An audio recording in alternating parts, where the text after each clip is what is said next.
दोस्तों स्वागत है आपका आपके अपने यूट्यूब चैनल आर्या कोचिंग में। जैसा कि आप जानते हैं यहां पर एक सीरीज चल रही है और जिस सीरीज में हम लोग पढ़ रहे हैं चैप्टर वाइज इंपॉर्टेंट क्वेश्चंस के सॉल्यूशन, डिफिनेशन और डेरिवेशन हम लोग साथ साथ में कर रहे हैं और फील के साथ में समझ समझ करके सारे के सारे क्वेश्चंस को हम लोग कवर कर रहे हैं।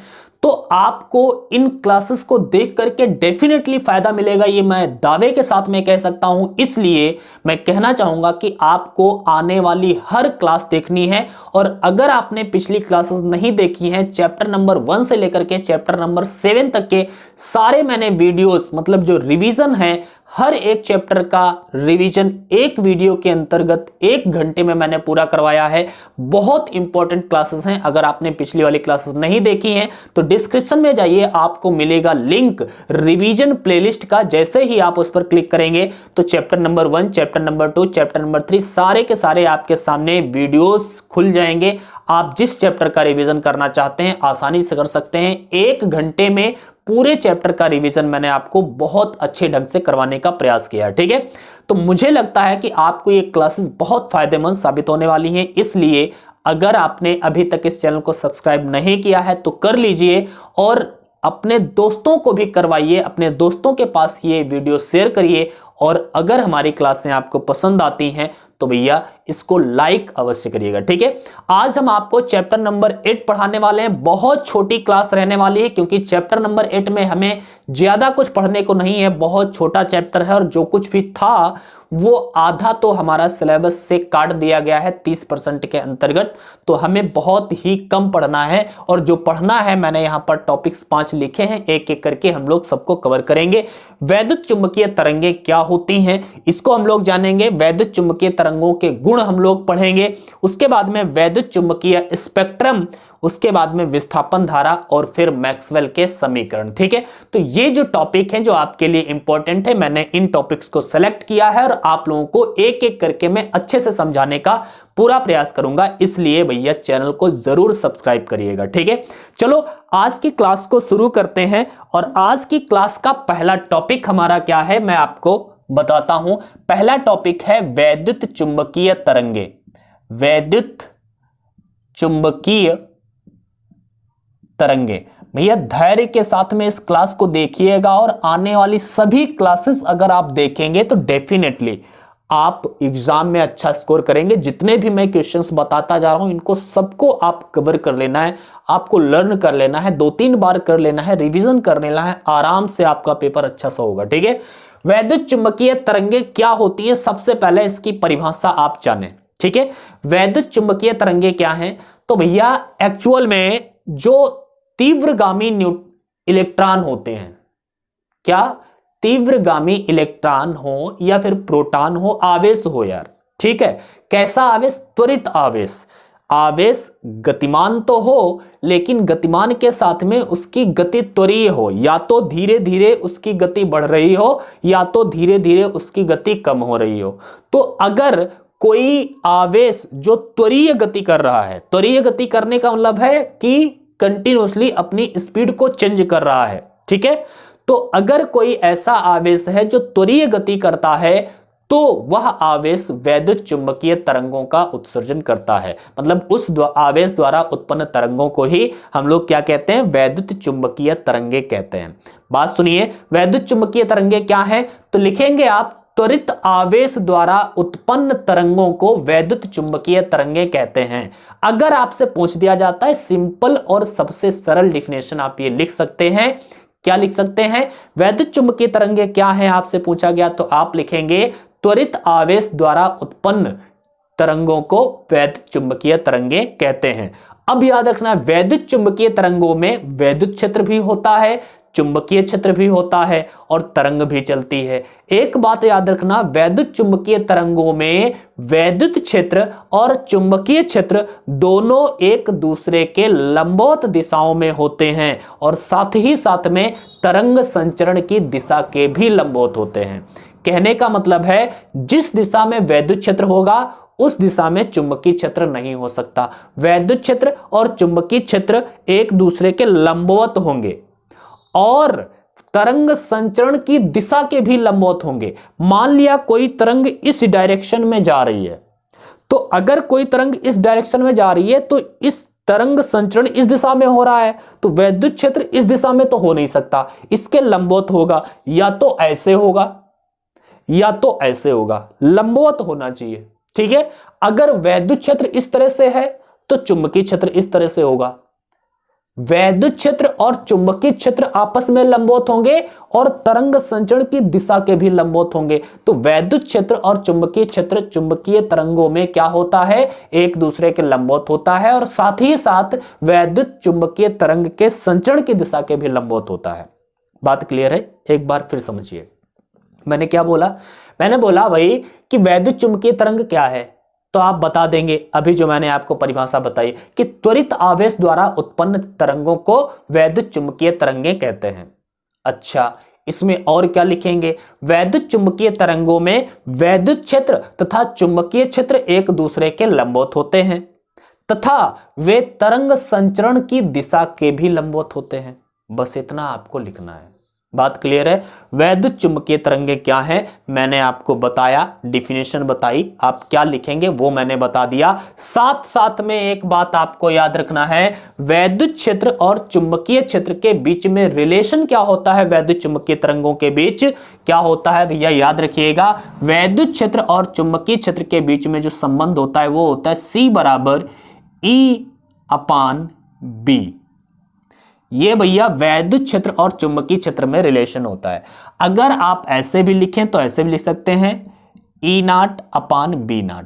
यहां पर E0 है वैद्युत क्षेत्र का अधिकतम मान, वैद्युत क्षेत्र का आयाम, और B0 है चुंबकीय क्षेत्र का आयाम। तो C बराबर E0/B0, या फिर आप इसी को ऐसे भी लिख सकते हैं E बराबर में B इंटू C, BC, या फिर आप इसे भी लिखिए कि E0 बराबर में B0 इंटू C।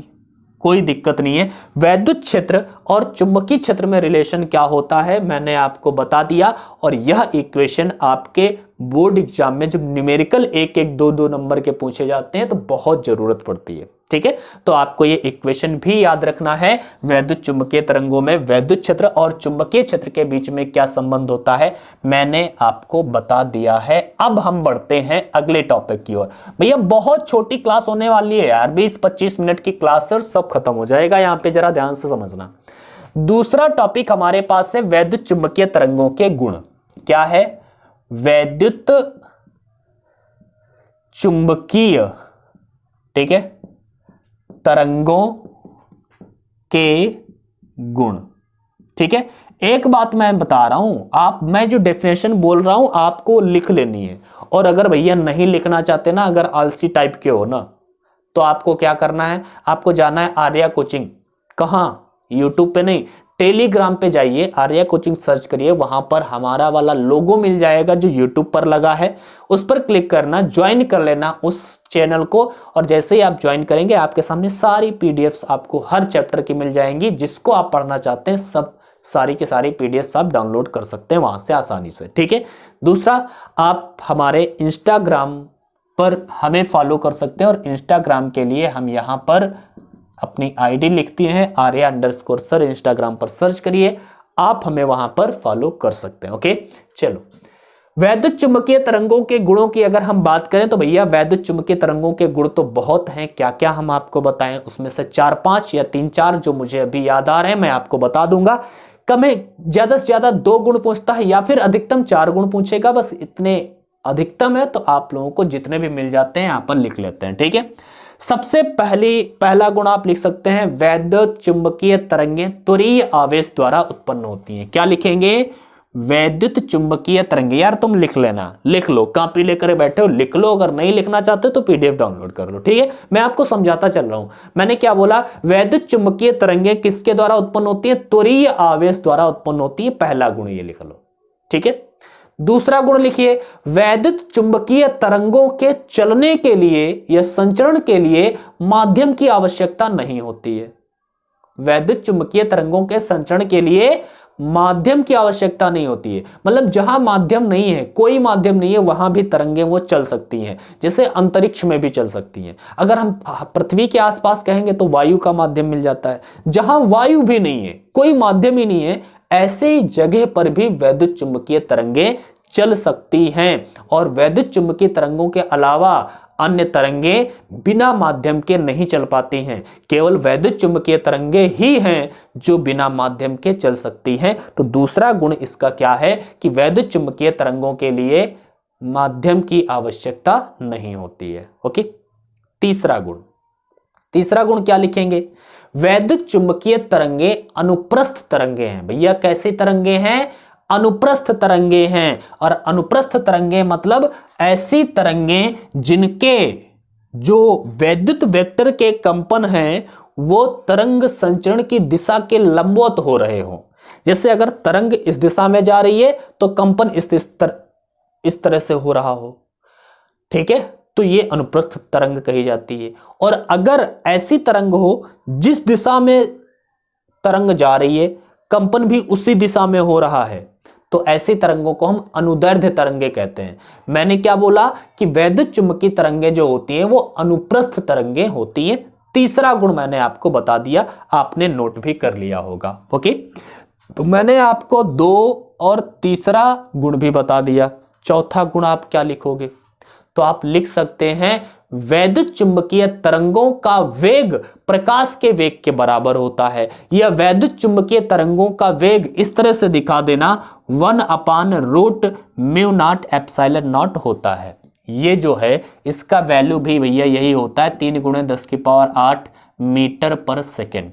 ओके, सो वैद्युत चुंबकीय तरंगों का वेग क्या होता है? 1/√μ0 ये इनका वेग होता है।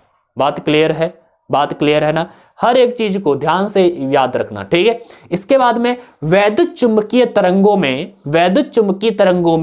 वैद्युत क्षेत्र तथा चुंबकीय क्षेत्र में ऊर्जा का वितरण लगभग समान रूप से होता है। समझना मैंने क्या बोला? वैद्युत क्षेत्र और चुंबकीय क्षेत्रों में जो ऊर्जा का वितरण होता है वो समान रूप से होता है। और वैद्युत क्षेत्र में ऊर्जा घनत्व की अगर आप बात करेंगे तो वैद्युत क्षेत्र में ऊर्जा घनत्व जो यूई, स्मॉल यूई लिखेंगे तो यूई बराबर में 12ε0E²। ये होता है वैद्युत चुंबकीय तरंगों में वैद्युत क्षेत्र में ऊर्जा घनत्व का सूत्र। और चुंबकीय क्षेत्र में ऊर्जा घनत्व का सूत्र भैया क्या होता है? तो वो होता है 12μ0 B²/μ0। ये होता है चुंबकीय क्षेत्र में ऊर्जा घनत्व। और मैंने बताया ये दोनों बराबर होते हैं, मतलब यूई और यूबी दोनों ही आपस में लगभग बराबर होते हैं। वैद्युत चुंबकीय तरंगों में वैद्युत ऊर्जा घनत्व और चुंबकीय ऊर्जा घनत्व एक दूसरे के लगभग समान होते हैं। बात क्लियर है? तो ये मैंने जो 4-5 आपको गुण बताए हैं भैया ये लिख लो, याद कर लो। याद क्या, याद तो हो ही गए होंगे, बस आपने लिख लिया है। 2-3 बार लिखोगे तो अपने आप याद हो जाएगा, ठीक है। तो कोई टेंशन वाली बात है नहीं, मैंने आपको वैद्युत चुंबकीय तरंगों के गुण बता दिए भैया। जो एक आधे मैं फार्मूले आपको बताते चल रहा हूं ना, ये फार्मूले जरूर याद रखना, ठीक है, बहुत जरूरत पड़ने वाले हैं आपको, ठीक है।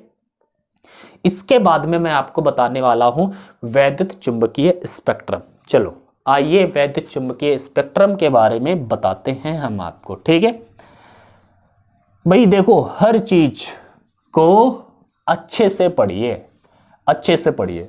मैं आपके लिए आज चैप्टर नंबर 8 लाया हूं, कल 9 लाऊंगा। हर एक चैप्टर में आपका कवर करवाने वाला हूं, अच्छे से समझा करके, हर चीज में समझा करके आपको कवर करवा रहा हूं। तो इसलिए आप मन लगा के पढ़िए भाई। और अगर क्लासेस पसंद आती हैं तो लाइक कर दिया कीजिए, लाइक कर दो, शेयर कर दो अपने दोस्तों के साथ, और चैनल को जरूर सब्सक्राइब कर लीजिए। क्योंकि हमने देखा यार, हम जब एनालिटिक्स देखते हैं अपने चैनल का तो उसमें देखते हैं 80% बच्चे वो हैं जो बिना सब्सक्राइब वाले देख रहे हैं और 20% केवल सब्सक्राइब बच्चे देख रहे हैं। तो ये फिर बुरा लगता है यार। अगर वीडियो देखते हो तो फिर सब्सक्राइब करने में क्या है, सब्सक्राइब कर लो यार, ठीक है। चलो आते हैं, अपना तीसरा जो टॉपिक है वो क्या है? वैद्युत चुंबकीय स्पेक्ट्रम। वैद्युत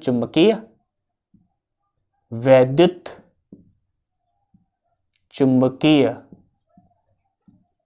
स्पेक्ट्रम मतलब कौन कौन सी तरंगे हैं जो वैद्युत चुंबकीय तरंगों के अंतर्गत आती हैं, ये हमें आपको बताना है। ओके, जरा ध्यान से देखो भाई। वैद्युत चुंबकीय स्पेक्ट्रम के अंतर्गत रेड पेन ले लेते हैं जरा। वैद्युत चुंबकीय स्पेक्ट्रम के अंतर्गत ध्यान से देखना, सबसे पहली तरंग जो है, यहां पे मैं लिख देता हूं, सबसे पहली तरंग जो है वो आपकी हो गई, मैं इस तरह से लिखता हूं यार नीचे की ओर ना, वो ज्यादा बेहतर रहेगा मेरे ख्याल से। चलो, सबसे पहली तरंग जो है वो रेडियो तरंग में लिखता हूं, रेडियो तरंग, ठीक है। पहले मैं बताऊंगा अभी किस क्रम में है, मैं क्रम से लिख रहा हूं। इसके बाद में आएगा सूक्ष्म तरंग या फिर माइक्रो तरंग, उसी को कहते हैं, सूक्ष्म को ही माइक्रो तरंगे कहते हैं, ठीक है। तो सूक्ष्म तरंगे लिख दीजिए या माइक्रो तरंगे लिख दीजिए, आपकी मर्जी है। सूक्ष्म तरंगे, ठीक है, रेडियो तरंगे, सूक्ष्म तरंगे। इसके बाद में क्या है, तो इसके बाद में आता है अवरक्त विकिरण। क्या? अवरक्त विकिरण, अवरक्त विकिरण। इसके बाद में क्या है? दृश्य विकिरण, दृश्य विकिरण। ओके, इसके बाद में क्या है? पांचवा पराबैंगनी विकिरण, पराबैंगनी, पराबैंगनी विकिरण। और इसके बाद में क्या है? आपका एक्स किरणें, एक्स किरणें। और फिर है आपका गामा किरणें, हिंदी में लिखते हैं क्या? गामा एक्स, चलो समझ जाओगे ना, गामा किरणें। भैया ये है क्रम वैद्युत चुंबकीय स्पेक्ट्रम का। अब जरा समझो ये किसका क्रम है। ये हमने बताया है आपकी आवृत्ति का बढ़ता हुआ क्रम। क्या? आवृत्ति का बढ़ता हुआ क्रम, आवृत्ति के बढ़ते हुए क्रम में। आवृत्ति क्या है? आवृत्ति का, अरे यार, आवृत्ति का बढ़ता हुआ क्रम है। मतलब सबसे कम आवृत्ति अगर आपसे पूछी जाए किसकी होती है तो रेडियो तरंगों की, सबसे अधिक आवृत्ति किसकी होती है? गामा किरणों की। बात क्लियर है? दूसरा, अगर आपसे पूछ दिया जाए ये कि तरंग दैर्ध्य के बारे में, तो ये आवृत्ति का बढ़ता हुआ क्रम है और यही तरंग दैर्ध्य का घटता हुआ क्रम है। क्या है? तरंग दैर्ध्य का, तरंग दैर्ध्य का घटता हुआ क्रम। यार मैं गलत तो नहीं बोल गया था पहले? सबसे कम आवृत्ति इसकी है, सबसे ज्यादा आवृत्ति इसकी है। बात क्लियर है? अच्छा, सबसे ज्यादा तरंग दैर्ध्य इसकी है और सबसे कम तरंग दैर्ध्य इसकी है, ठीक है। जिसकी आवृत्ति ज्यादा होगी उसकी तरंग दैर्ध्य छोटी होगी और जिसकी तरंग दैर्ध्य ज्यादा होगी उसकी आवृत्ति छोटी होगी। बात क्लियर है? उल्टा होता है, एंटी प्रोपोर्शनल होते हैं, ठीक है। तो आवृत्ति का बढ़ता हुआ क्रम है ये और तरंग दैर्ध्य का घटता हुआ क्रम है। ये क्रम आपको याद कर लेना है। सबसे पहले रेडियो तरंगे, फिर सूक्ष्म तरंगे, फिर अवरक्त विकिरण, फिर दृश्य विकिरण, फिर पराबैंगनी विकिरण, फिर एक्स किरणें और गामा किरणें। बात क्लियर है? तो ये आपको क्रम याद करना है। ये आवृत्तियों का बढ़ता हुआ क्रम होता है और यही तरंग दैर्ध्य का घटता हुआ क्रम होता है। और बहुत बार पूछा जा चुका है कि सबसे अधिक आवृत्ति तथा सबसे कम आवृत्ति वाली विकिरणों के या किरणों के या के नाम लिखिए। तो क्या लिखोगे? सबसे अधिक आवृत्ति किसकी? गामा किरणों की। सबसे कम आवृत्ति किसकी? रेडियो तरंगे की। बात क्लियर है? लिख सकते हैं, कोई दिक्कत नहीं है। ये भैया क्रम आपको स्पेक्ट्रम का याद कर लेना है और अगर आपने स्क्रीनशॉट लेना चाहिए, अगर चाहते हो मतलब, तो यार ले लो, ठीक है। मैं आगे बढ़ता हूं। चलो भाई, तो अगला टॉपिक जो है हमारा, स्पेक्ट्रम तो हुआ काम खत्म। अगला टॉपिक विस्थापन धारा। यार विस्थापन धारा आपके सिलेबस से हटाई गई है, फिर भी मैं आपको बता देता हूं, ठीक है। विस्थापन धारा एक्चुअल में क्या होती है थोड़ी सी मैं आपको जानकारी दे देता हूं। चैप्टर नंबर 4, सॉरी चैप्टर नहीं है, टॉपिक 4 है, विस्थापन धारा। विस्थापन धारा, यार ध्यान से देखो, एक्चुअल में होता क्या है, अगर कोई संधारित्र है, संधारित्र की प्लेटें हैं और संधारित्र की प्लेटों के बीच में अगर हम कोई प्रत्यावर्ती वोल्टेज देते हैं, प्रत्यावर्ती विभवांतर स्थापित करते हैं, तो इस परिपथ में धारा प्रवाहित होती है। यार धारा प्रवाहित तो होती है, चलो मान लिया कि भैया धारा प्रवाहित हो गई। धारा जब तक कोई कंडक्टर था तो कंडक्टर में धारा प्रवाहित होती है, और कंडक्टर में जब धारा प्रवाहित होती है तो ये धारा है मान लिया I, मान लिया इस धारा को क्या बोला मैंने, I। लेकिन यहां पर ध्यान से देखना, यहां पर तो कोई कंडक्टर ही नहीं है, दो प्लेटों के बीच में गैप है, और जब यहां पर गैप है तो इसमें धारा कैसे प्रवाहित होगी, क्योंकि धारा तो कंडक्टर में ही प्रवाहित होती है, इस गैप में वायु में धारा तो प्रवाहित नहीं हो सकती। लेकिन देखा गया कि यहां पर भी धारा मिल रही थी। सबसे पहले ये बात मैक्सवेल ने देखी कि भैया संधारित्र की प्लेटों के बीच में भी धारा मिल रही है, और ये पूरी कहानी क्या है, मैंने अपने चैप्टर नंबर 8 के वीडियो में सबसे पहले विस्थापन धारा के उत्पत्ति के बारे में बहुत डिटेल से बताया है, उससे तो हम नहीं बताएंगे, लेकिन बस ऐसा समझ के चलिए कि यहां पर भी धारा मिलती है, और यहां पर जो धारा मिलती है भैया, उस धारा को उन्होंने नाम दिया था विस्थापन धारा, जिसे हम ID से व्यक्त करते हैं। इंग्लिश में विस्थापन धारा को डिस्प्लेसमेंट करंट बोलते हैं, ठीक है। तो भैया विस्थापन धारा ID कहां होती है, संधारित्र की प्लेटों के बीच में होती है, जहां पर गैप होता है, कोई चालक नहीं होता है, तो यहां पर विस्थापन धारा, और इसलिए इस धारा को जो चालक में बहती है उसे चालन धारा कह दिया गया। क्या बोला गया, चालन धारा, IC, ठीक है, कंडक्शन करंट इसे बोला गया। तो भैया ये है कंडक्शन करंट और ये है विस्थापन धारा, डिस्प्लेसमेंट करंट। बात क्लियर है। विस्थापन धारा बनती कब है, तो बनती किसके कारण है, तो याद रखना दोनों प्लेटों के बीच में, संधारित्र की दोनों प्लेटों के बीच में वैद्युत फ्लक्स में परिवर्तन होने के कारण यहां पर विस्थापन धारा बनती है।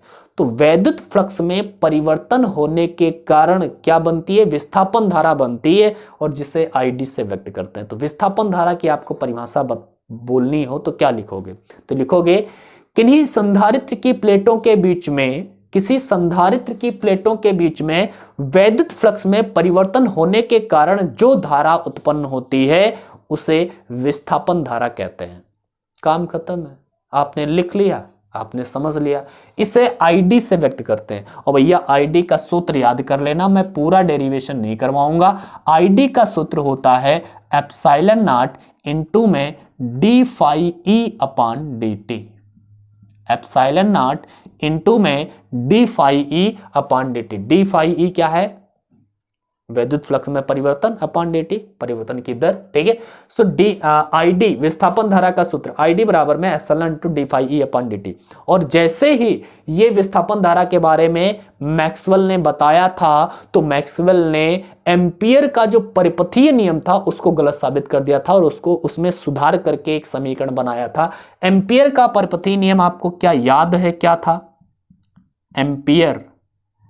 एम्पियर का परिपथीय नियम, भैया एम्पियर का परिपथीय नियम था closed integral vector B dot vector dl बराबर में म्यू नॉट इंटू I, ये था। लेकिन भाई मैक्सवेल ने कहा कि इस समीकरण में कमी है, ये I नहीं होगा, ये होगा IC प्लस ID। ये IC क्या है, चालन धारा है, ID क्या है, विस्थापन धारा है। और उन्होंने कहा जब चालन धारा होती है तो विस्थापन धारा 0 होती है, और जब विस्थापन धारा होती है वहां पर चालन धारा 0 होती है। सिंपल बात है, ठीक है।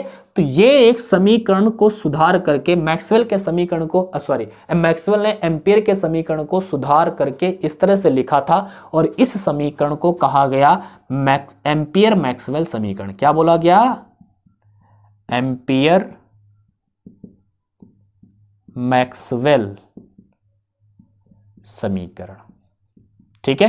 तो ये है भैया एम्पियर मैक्सवेल समीकरण। बात क्लियर है, बात क्लियर है। आपसे ये पूछा जा सकता है, ये इंपॉर्टेंट है, एम्पियर मैक्सवेल समीकरण क्या होता है, याद रखिए।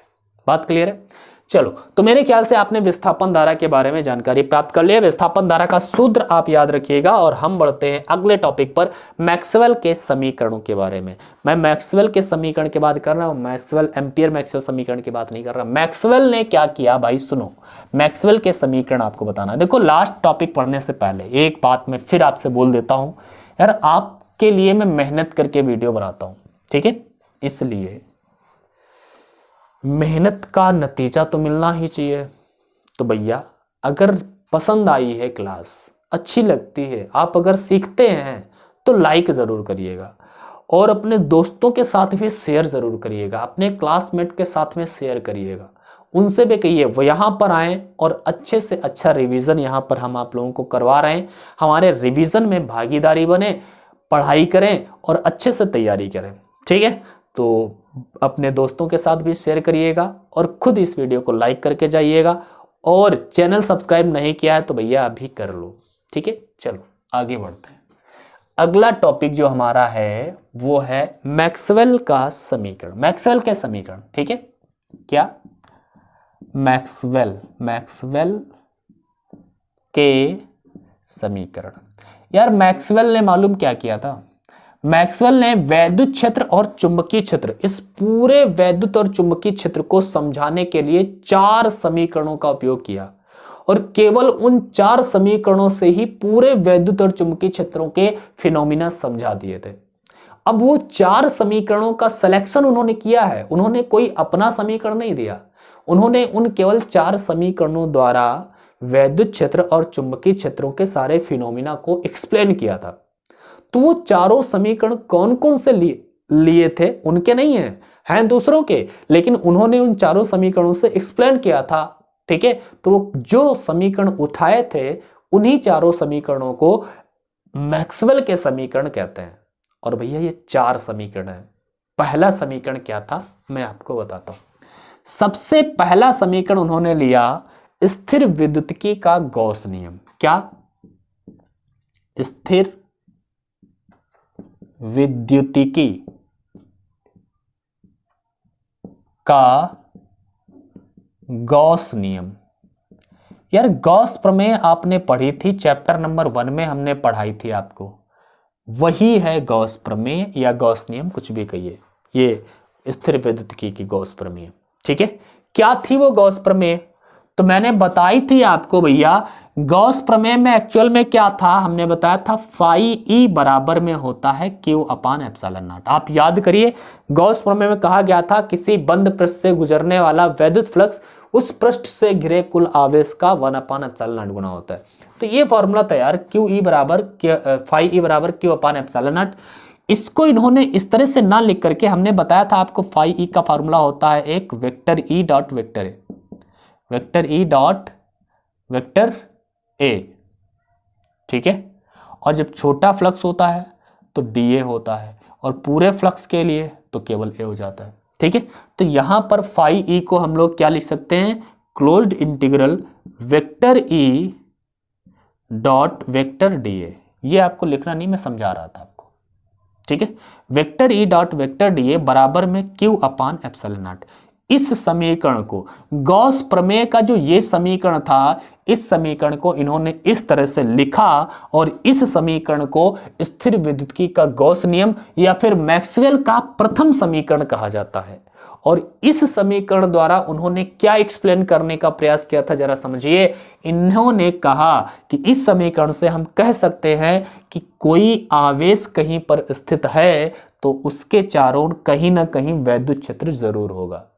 अगर आवेश है तो वैद्युत क्षेत्र होगा, और अगर कहीं पर वैद्युत क्षेत्र है तो कहीं ना कहीं आवेश होगा।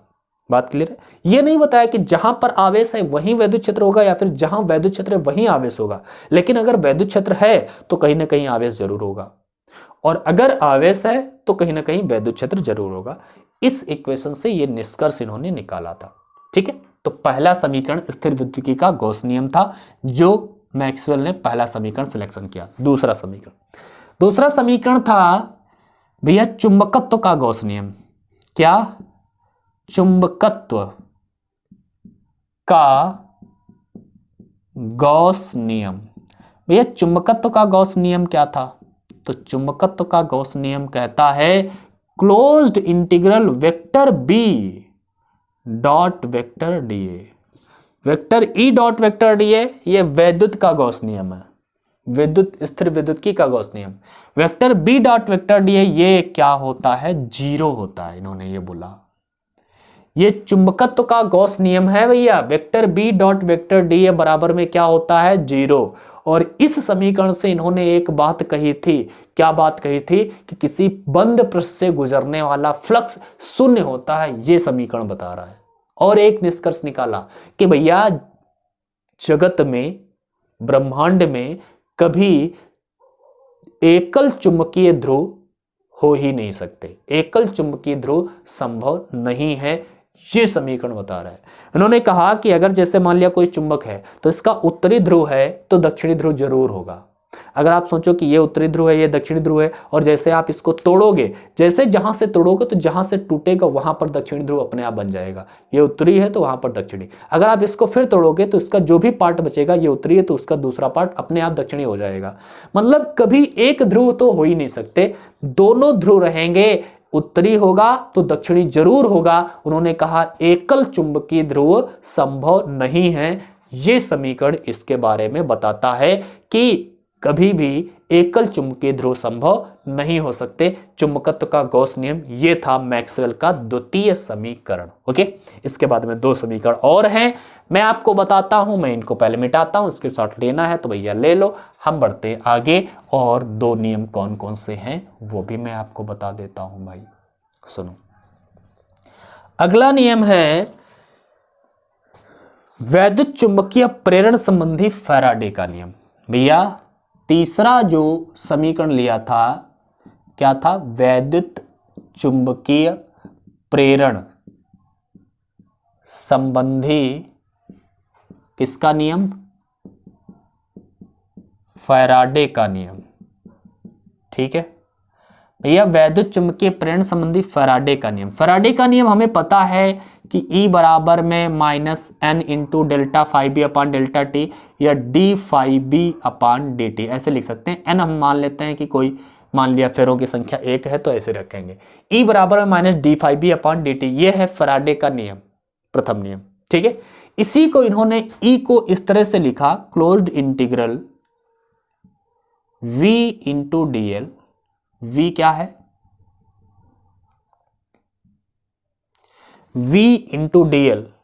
ठीक है, sorry V into D L नहीं यार, V बराबर में E अपान आर होता है ना, सो V E into D L यार लिखो।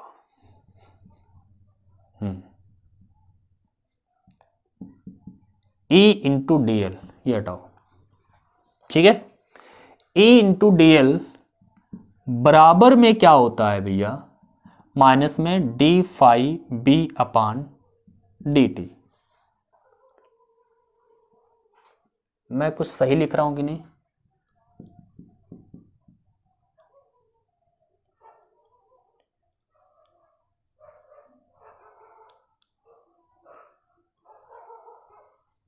हाँ यार ठीक है।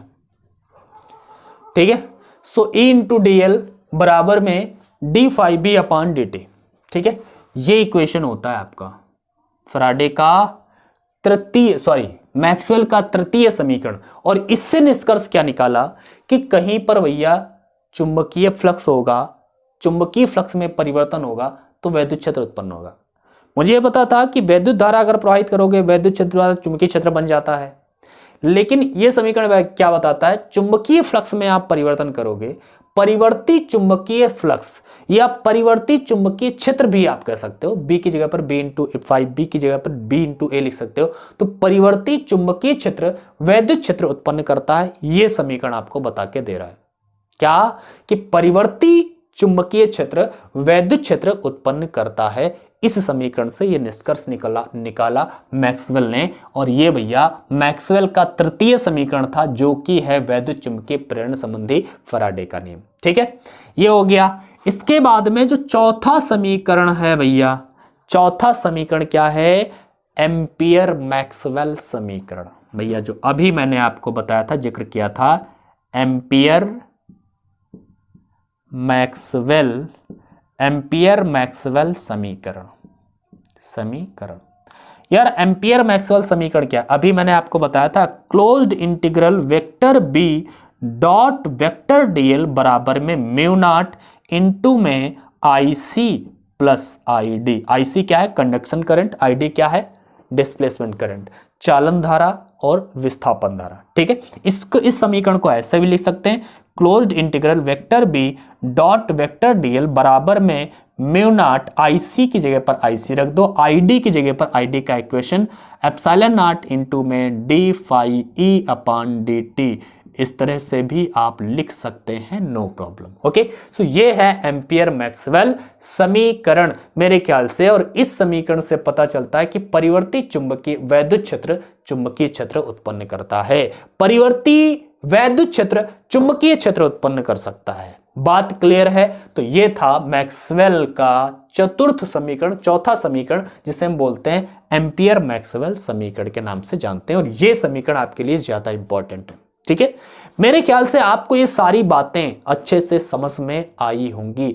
जो जो मैंने बातें बताई हैं आप लोगों ने सुनी हैं। और अगर आपको पसंद आई है आज की क्लास तो भैया इस क्लास को लाइक करिए अभी के अभी, शेयर कर दीजिए अभी के अभी, और चैनल सब्सक्राइब नहीं किया है तो चैनल भी सब्सक्राइब कर लो अभी के अभी। ठीक है, चलो आज की क्लास में बस इतना ही रखते हैं। छोटी सी क्लास थी, फिर भी समय हो ही गया है, कोई बात नहीं है। फिर मिलते हैं चैप्टर नंबर 9, बड़ा चैप्टर है। चैप्टर नंबर 9 के साथ में हम अगले दिन आपको मिलते हैं। तब तक के लिए बाय बाय, अपनी पढ़ाई करते रहिए।